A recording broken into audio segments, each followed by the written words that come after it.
I'm excited. Hopefully, this is going live. I don't do this very often, and I'm going to be true transparency with you. I sat down to edit a video, and I realized I had 5 minutes, and I was supposed to go live, and I totally forgot about it.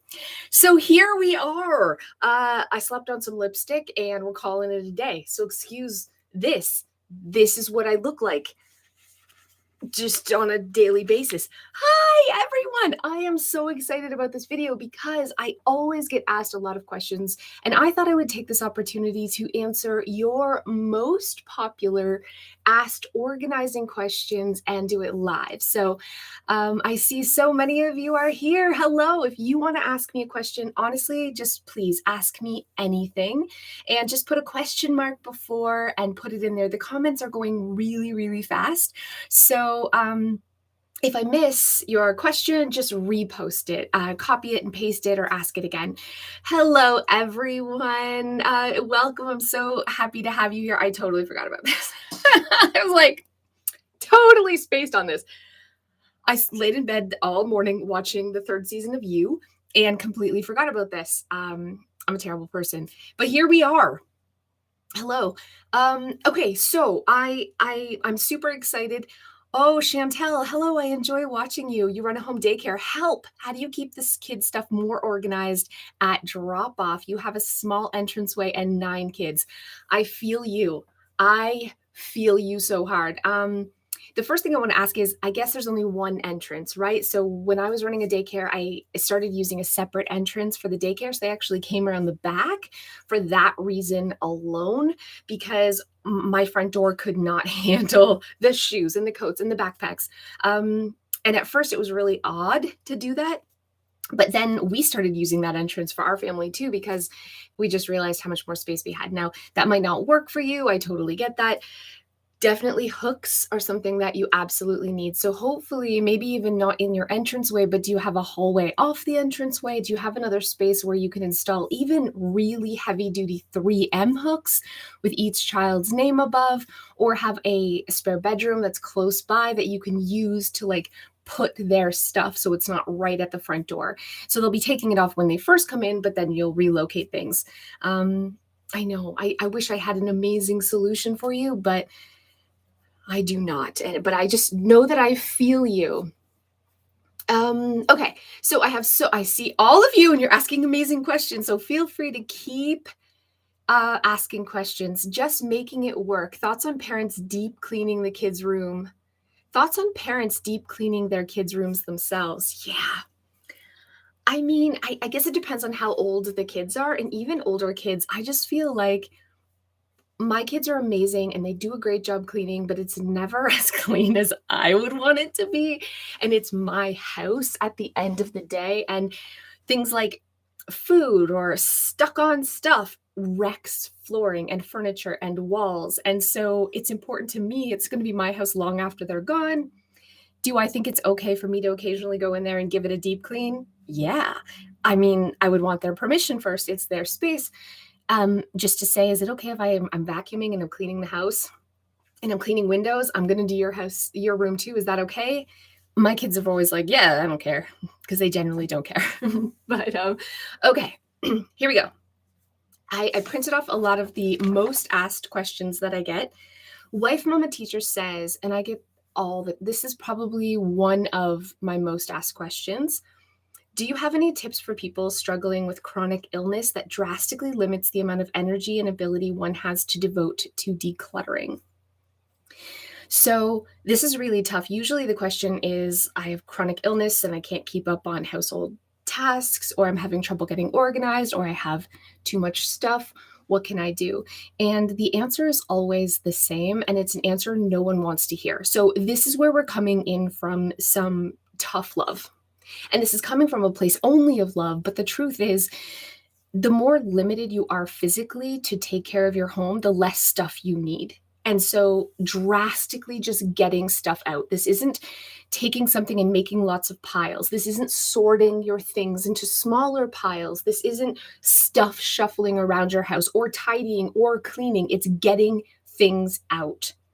Anyone can fill a bag with trash, can fill a bag with donations, and have friends and family come in and help you, but you have to let go of control.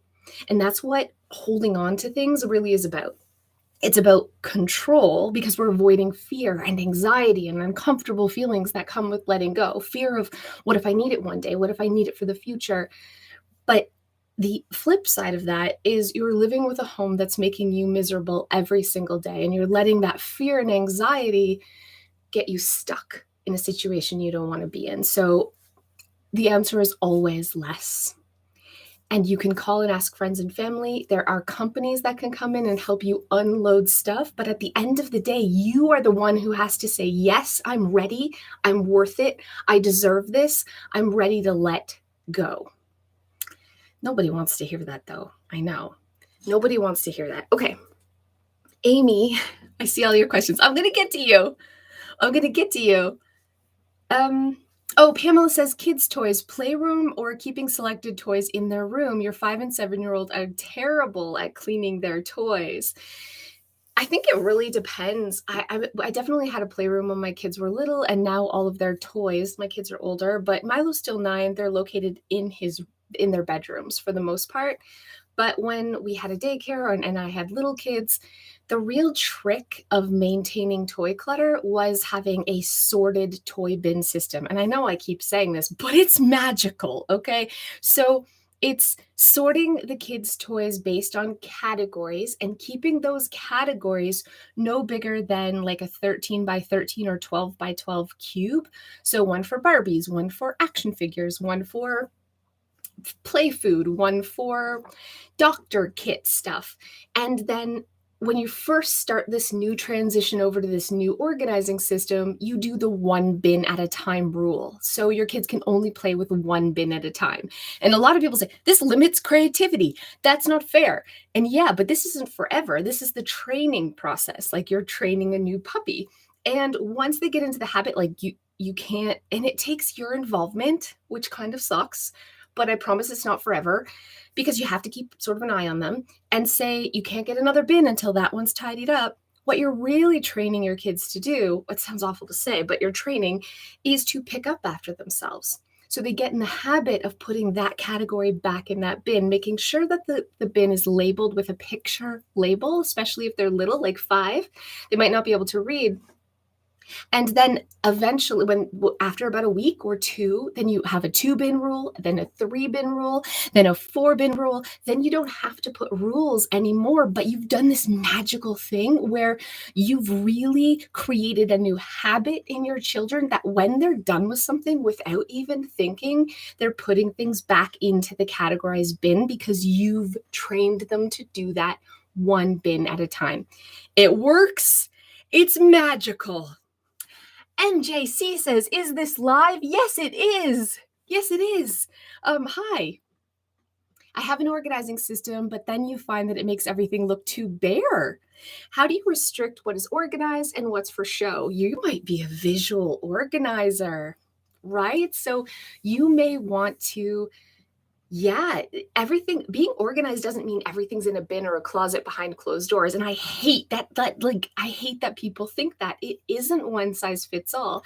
And if it feels bare for you when everything's put away and organized, your put away should be visual in some things, especially the everyday things you use all the time or the things you find beautiful. So don't be afraid to install hooks or open shelving and have some of your beautiful things out and open. Organization doesn't mean hidden behind closed doors or in baskets. It means everything has a home. You know where that home is. It's easy to access, so you can easily grab things and easily put it away. Okay. Just making it work says, how do you motivate yourself to carry out your plan? Planning is easy for you, but executing it is a hurdle. Same. Yeah. I mean, this is like tale as old as time. Anyone can make a to-do list. It's getting the motivation to actually tackle that to-do list. And the real secret that I've found is to do the first part crappier, to do the planning less. So put no more than 3 things on your to-do list. This is really about prioritizing what you're going to do every day and making sure it's the things that are really going to push the needle forward. You don't have to put dishes and laundry on your to-do list because those are things you're going to do anyways, or you should be doing. Those are non-negotiables. But we should put the big things on our to-do list, and making sure it's no more than 3 things means you're not feeling so overwhelmed by the amount of stuff that's on your list or your plan that you're going to procrastinate. Our brains are designed to see something that looks like a lot of effort and run the other way. We want to preserve our energy when we have to outrun a lion later or whatever it is. So we try to really, we're wired to look for the easy way, to avoid work when it isn't important. So just by creating the list, making it smaller. Sorry, I dyed my kid's hair blue. I have ADHD. I didn't take a pill today. I'm all over the place. But making your list smaller really helps. And the other thing that I 100% recommend to every one of you watching is that you borrow the book, The 4 Tendencies, from your library. It's called The 4 Tendencies by Gretchen Rubin. It is the coolest book for really understanding your motivational style. So we all sort of manage the expectations differently, whether it's the expectations we put on ourselves or the ones other people put on us or the ones you're trying to put on your children and spouse. And understanding what motivates you is so critical to actually getting up and doing the things you want to do. And so I recommend you check that book out. I'm an obliger. And so knowing this about myself means that I have to tie the things I don't want to do to somebody else, whether it's I'm not going to clean the house unless I invite somebody over, or I have a big project I need to work on. And I'll say, if I get this done, Joe and I are going to go on a date night afterwards. Now I feel guilty, not for letting myself down, but for letting Joe down. And that's a trick that obligers. You could be a rebel, you could be a questioner. There's so many different tricks to help you get motivated when you know your motivational style. You know, I'm all about it isn't one size fits all, and it isn't for motivation either. So definitely that's a library get or rental book. It's called The 4 Tendencies brought by Gretchen Rubin. Julie, how do you prioritize? You might have undiagnosed ADHD. Prioritizing is so hard. Yeah. I mean, what I generally do is I think like you can use the 4 quadrants, right? So what thing is really important and what thing is time sensitive, and then you can put them that way. But generally what I do is I look at my brain dump all the things I want to get done on a piece of paper, just blah, blah, blah, blah, down. And I look at them and I think, what's the one thing I should really do first? The thing that's the most important. And you inherently know. And then I circle that and I transfer that to the next piece of paper. So it's okay to brain dump everything out and then go back and ask yourself what needs to be done because it's due the fastest, and what's the most important thing? What's really going to have the biggest impact on my day, my life, and do that first. And remember, no more than 3 things on your daily to-do list, because otherwise it's just like, that's a lot of stuff. I'm going to watch a lot of Netflix instead and procrastinate. And you still might procrastinate, which is why it's important to know what motivates you and do that. Didn't I just do a video about I think I did. You should watch that video. My last video has some of the things that I do to get motivated. I am literally the most unmotivated person on the planet. Trust me. Like I say this, you're like, yeah, right. No, but I am. But I am. I am very, very unmotivated just on a general basis. But I can get motivated by using some tricks like borrowing it from others or actually getting up and putting on running shoes. There's so many tricks. You got to check out that video for sure. So, Jennifer says your 16-year-old son is a butterfly with rebel tendencies. So again, I love this, Jennifer, because you know about the 4 tendencies. So that's one of the motivating styles, and he's a butterfly. Any tips or tricks to get him to be less messy? This is so tough because a rebel is so hard to motivate, right? A rebel, it has to be their idea. I think one of the best things that you can do is you've identified already. So you can say to him, you can have a real talk with him like, listen, you're not messy, you just organize differently. And maybe I haven't come up with the right organizing systems for you. I set up this room when you were a kid, and it's kind of like, yeah, use the closet and use the dresser, but I know now that those don't work for you. So could you come up with some ideas or help me out with this? Like I know you are the master of yourself and you are the expert on how you think and how you want to organize your stuff. So if you come up with a plan, I'll get the stuff to make it happen for you. I just really need your help in coming up with the plan. That's what works for rebels. It's identifying a problem and having them be the hero of their own life, having them be the one who takes the reins and makes the decisions and the one that's in control, because that's the only thing that motivates them, is solving problems and knowing that they're in charge. So that's the only thing I can absolutely suggest. Unfortunately, with rebels, saying things like, if you don't clean your room, you're not getting the internet, or being really strict and demanding and overbearing rarely, if ever, works with that type of personality. They're just going to fight back. They're going to put up walls. They're going to shut down. They're going to do less. And so that is the tip that I have for rebels. So hooks over hangers, we know works. For butterflies, maybe let him know. I know a butterfly doesn't seem very manly for a 16-year-old boy. If you're like, I know you're a butterfly, he's probably going to roll his eyes at you. So maybe not call it a butterfly, but just say, hey, I know you're a visual organizer and dressers don't really work for you. Open bins work for you.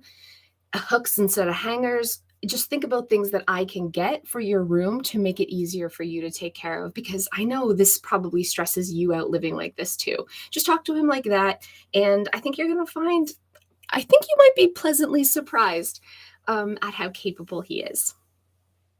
Okay.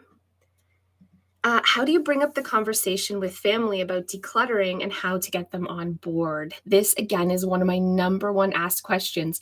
How do I get my family to help out? How do I get them to want to organize, to want to clean, to want to declutter? You guys ask this all the time. Man, I wish I had a really cool answer for you that was like, this is the thing you say that makes your husband put his clothes in the hamper or load the dishwasher or pick up a vacuum and start vacuuming. Unfortunately, that doesn't exist. And if there are people out there who are telling you they have the secret and answer, they are lying to you. But there is a way that you can get people on board, but it isn't overnight and it starts with you. So the real secret to getting people to want to do something is to have them mirror your behavior. And so you don't even think about them. You realize, I'm doing this for me. This is about me. It's important to me. And I'm not going to be resentful about my husband, my wife, my children for not caring like I care, because I'm doing this as a gift to myself. And you only focus on your stuff and the things you can do. And yes, that might mean that you're picking up after people and you really don't want to, but you deserve a clean house. So you're doing it for you. And when it comes to decluttering, you start with your stuff. And what's going to happen, this is what I kid you not only has it happened for me, all the clients that I've worked with, this is the secret, okay? People see that you're happier, you're calmer, you just, it's really bringing you joy to have things under control, and they're seeing the benefits of having things under control, and you will be the leader of your home, and everyone else will start mirroring and copying that behavior without you having to nag or beg or plead or cry. Because the more you do that, the more you're like, you never help do the dishes. This isn't fair. Everybody needs to pitch in. The more everyone else is like, oh, that seems horrible. Even mom doesn't want to do it. And she's yelling and it's negative. Ick. And we all want to avoid it. But if you start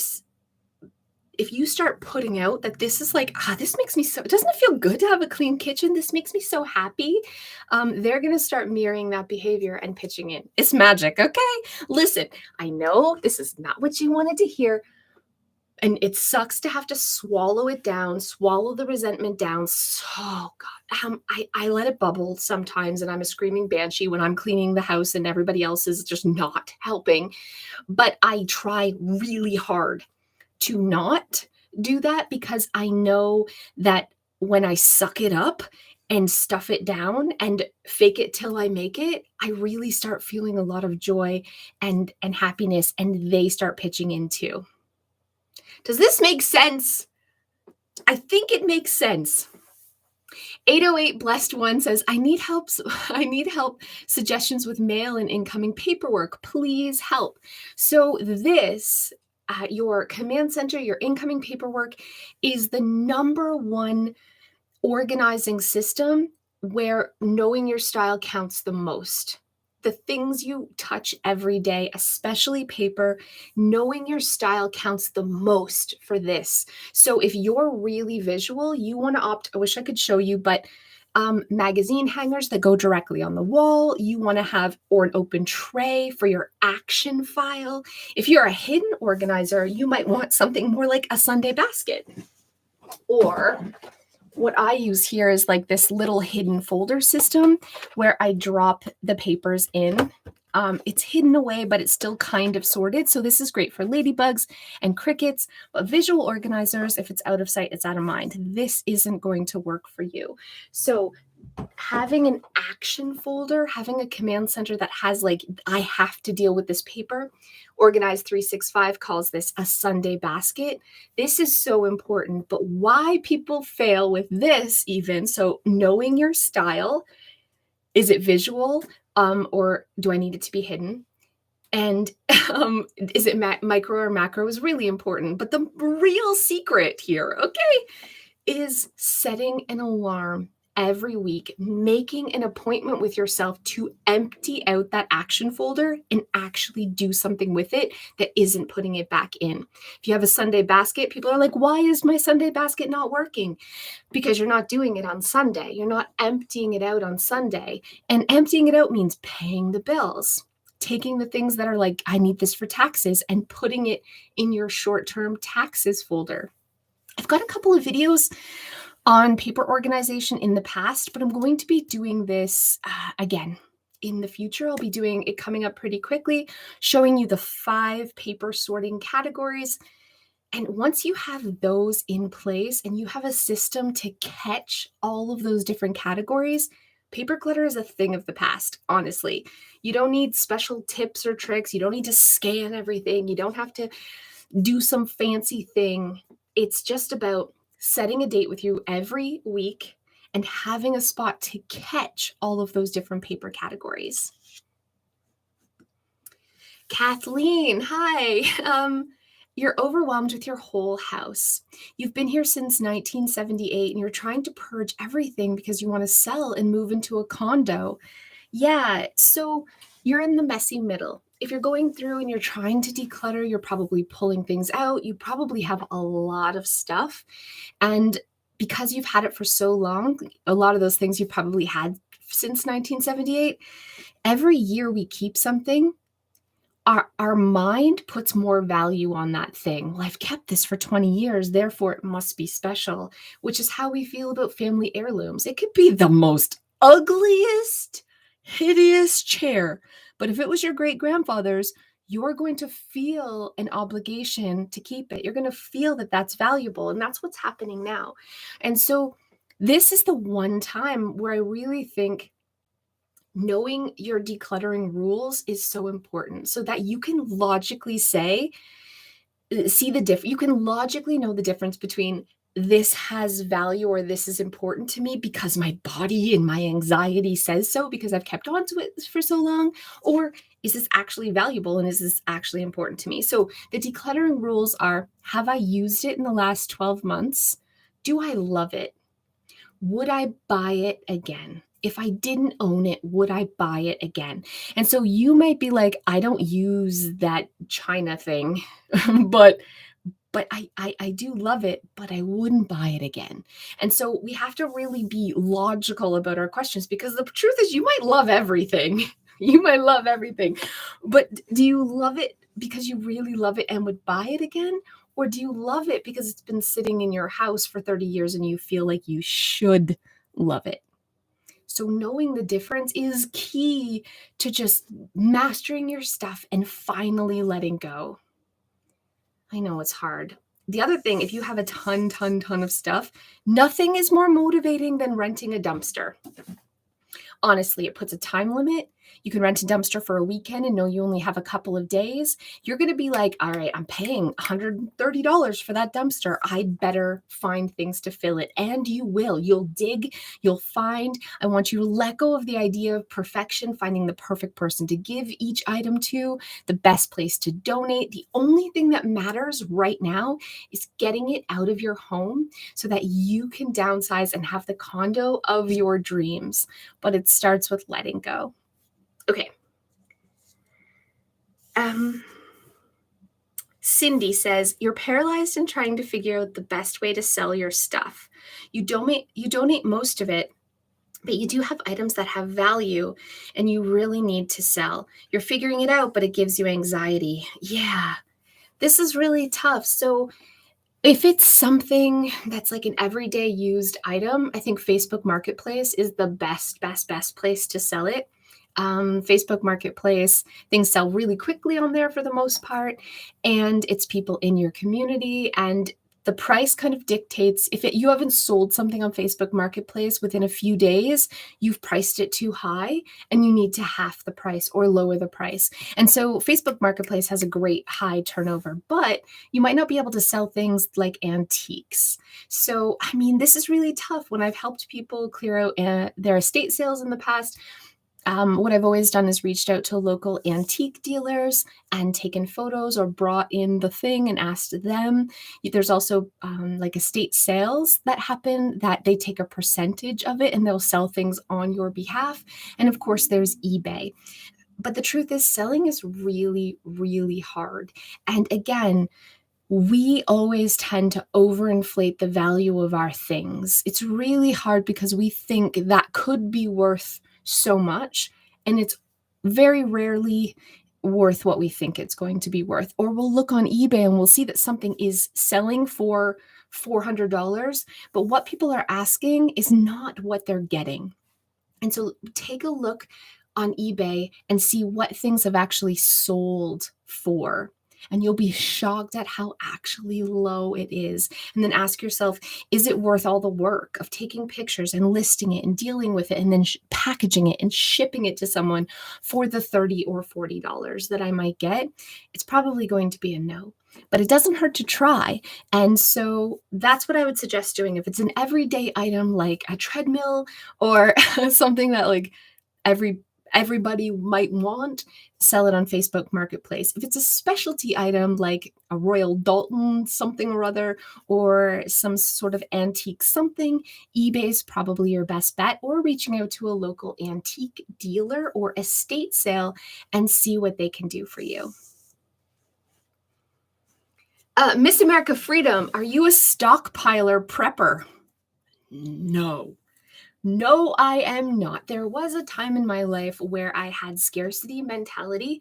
I lived in poverty for a very, very long time. And when I finally got money, I felt like it could be gone tomorrow. And so I better buy it now because then it might not be around tomorrow, or I better buy it now because I might not have the money tomorrow. And so I was buying in bulk, and I had a lot of things and I had no place to put it, but I was still buying in bulk. I had a Costco corner in my basement of a very, very tiny place.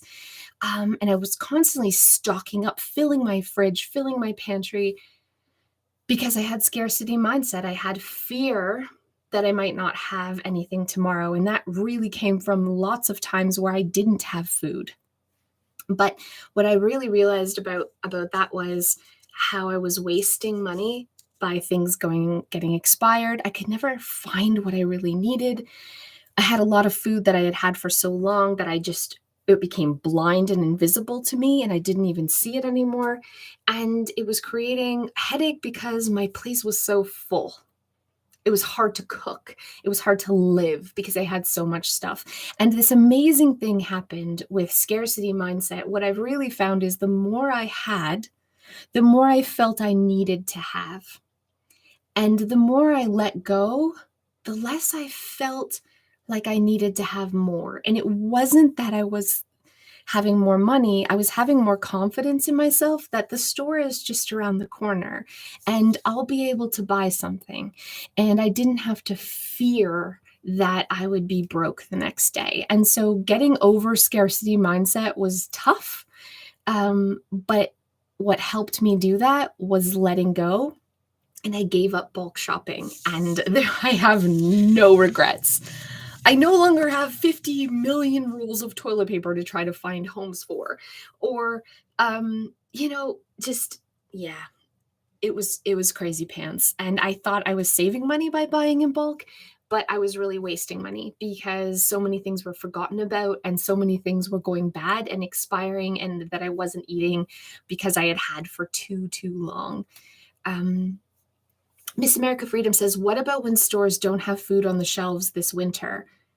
I've never experienced that. I mean, even at the height of the pandemic, we ran out of toilet paper, and that was dark times, okay? That was dark times in this house. But we found wipes online, and we had cold, wet bums for a while. I don't know what else to say. And there were times where there was some food that was scarce at the grocery store, but we bought other things that was less scarce, and it passed. And I'm so glad that I didn't stock up for that because I really experienced like, whoa, I only had a week's worth of groceries. I'm living through this scary pandemic and I'm still okay. And that gave me so much safety, right? It gave me a lot of safety. And so I am not a prepper. I'm not worried about that. And I just don't live in fear anymore and anxiety about going without. And that is such a blessing. Honestly, it's such a blessing. I would rather live every day not stressed about this dooms thing coming forward or the time where I'm running out of money or this horrible thing's going to happen and be wrong, right? And like have to deal with it when it comes than living every day with this constant anxiety and fear gnawing at me. And I have a lot of anxiety. So just letting that go has been an absolute blessing. Yes, for sure. So how do I shop for groceries nowadays? So we meal plan every Sunday. We plan out all the meals that we want to have the next week. We take the meal plan and the grocery list to the grocery store. So if something's on sale, we'll check the meal plan and see what we can swap out for the thing that is on sale. So we definitely will shop the sales that way. But then we buy for the next week. I'm also a huge fan of HelloFresh, which I know is expensive, but sometimes we'll get HelloFresh, not all every week, but occasionally we'll get it for 3 days a week. And that's like my treat instead of getting takeout. It's already planned for me because sometimes I get sick of meal planning, if I'm being honest. But meal planning, so just like, what do you guys want to eat next week? Every kid and Joe and I, we all pick one meal, buying the things for those meals or swapping them out if something's on sale, and we only buy 1 week at a time. And it just, yeah, it works. Hi, hello, and welcome. Leanne says, any self-soothing tips on coping with regretting giving away certain items? Yeah, I mean, of course, I think everybody has regretted letting go of things in their life.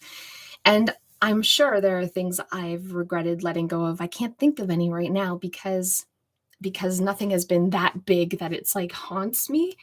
But there occasionally I'm like, oh man, I wish I would have kept that.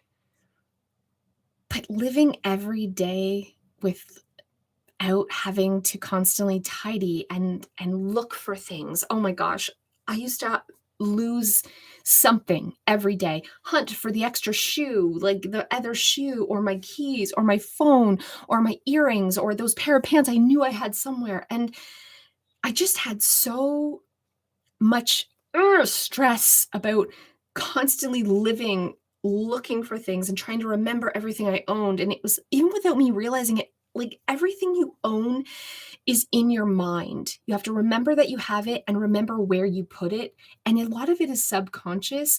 And it was taxing me. It was draining me emotionally, physically. I felt just so stressed out all the time. And I didn't even know it until I started really letting go enough to make an impact on that, enough that I didn't lose things anymore. And I could actually start organizing and it stayed tidy because I had less stuff. It was like a weight lifted off my shoulder. It was life changing. I know I say this, but it was absolutely life changing. And it came from just letting go, even though it felt hard. I was scared every time I let go. Will I regret this? Will I regret this? But I trusted myself and I trusted the rules. And overall, I would rather live with regret than live with clutter. I would rather live with regret of letting something go than live every day in clutter. Because living in clutter saps your energy, it saps your self-confidence, it makes you feel stressed and anxious and upset, whether you know it or not. And so we're scared and we're doing it anyways because we know that that's the life we're craving, a life of just more calm, more happiness, less fear. Fear and that scarcity mentality, it's right around the corner.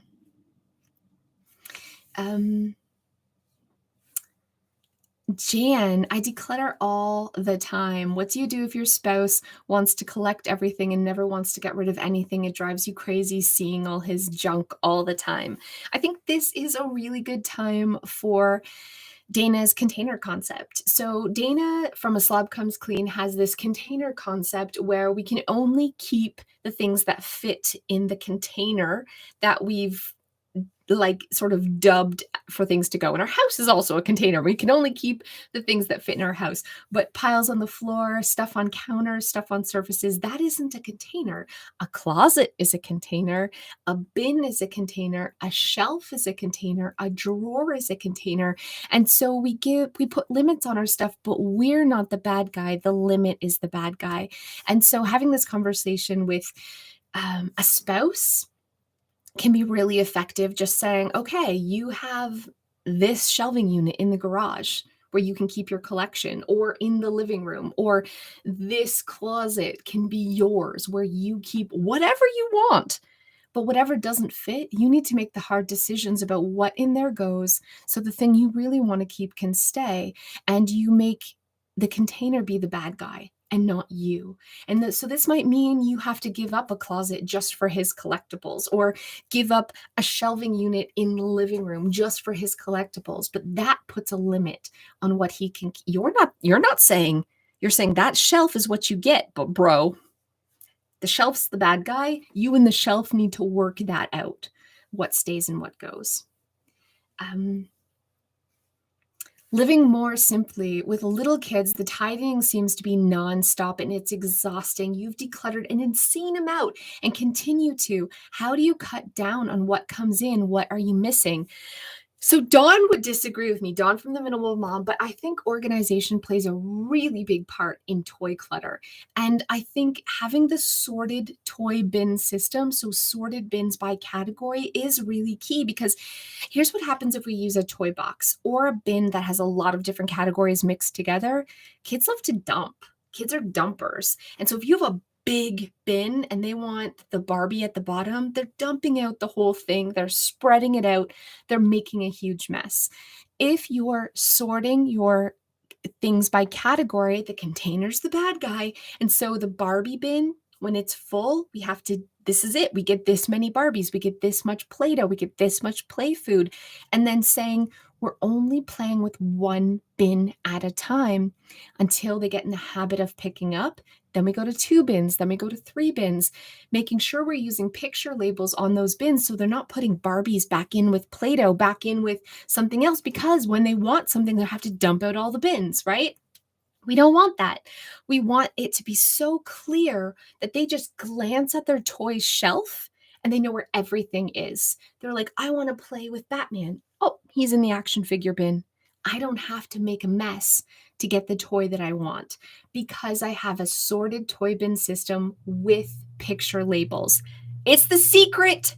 It's the key, along with minimizing the things they don't actually love and play with. Toy rotation is another amazing thing that you can do. So pick a closet, a shelf, a part in a storage room where you're packing up the toy bins. You're taking the sorted toy. I shouldn't say toy bin because everyone pictures a big toy bin. Those are the anti-organization for toys. Don't do that.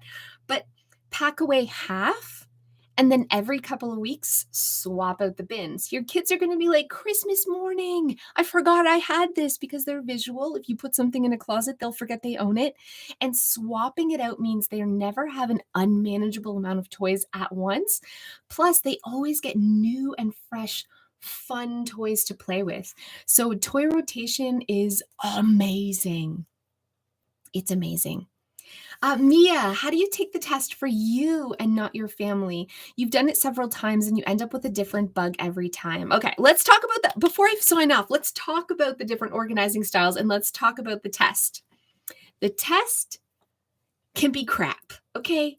I know I made it, but I'm going to tell you the truth.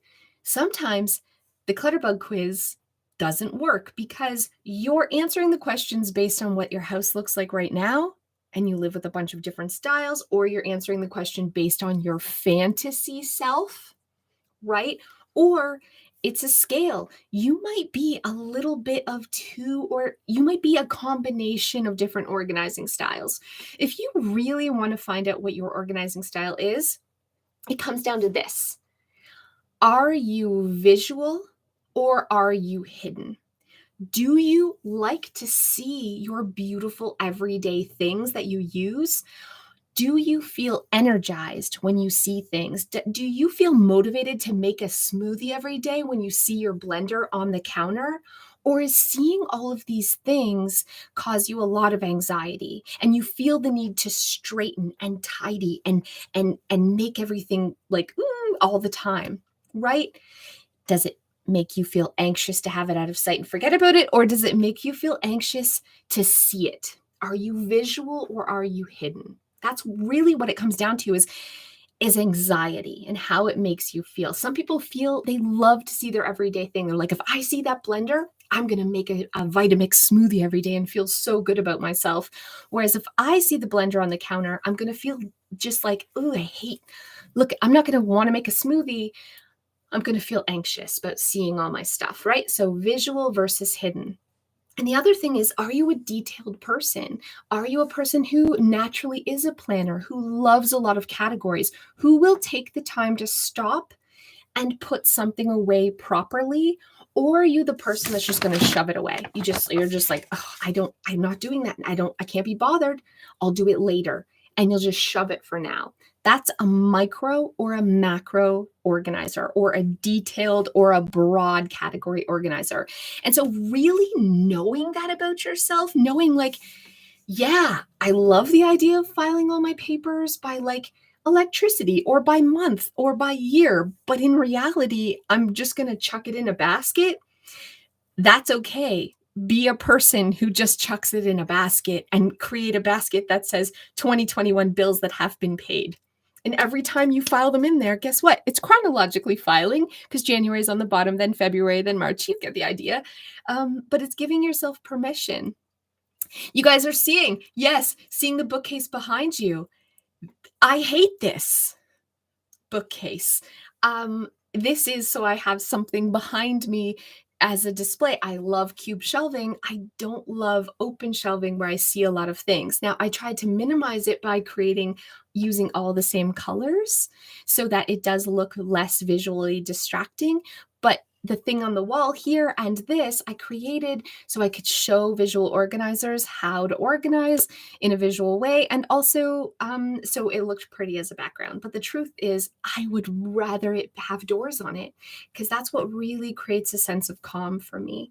So do you love seeing your things? Or would you rather have doors on these things and have them out of sight? Being a visual organizer doesn't mean you like clutter. It doesn't mean you like mess. It means you really feel energized and calm seeing the things you love and that you use every day. There is nothing wrong with that.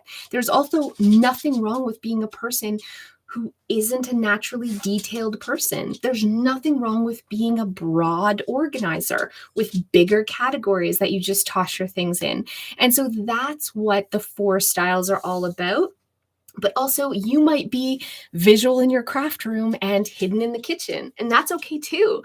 It comes down to knowing yourself, knowing what works and knowing what doesn't, but knowing why. And being able to work with the way you naturally touch your stuff so you can set up a system that's effortless. If every day you come home, you take your coat and you drop it on the back of a chair or the knob, of your mantle, of your what it goes up your your staircase railing, or you put it on a knob of the back of a door, and you're like, oh, I should put it in the closet. You might just be a visual macro organizer, install a hook and move on. Don't punish yourself for not organizing the way you're supposed to organize.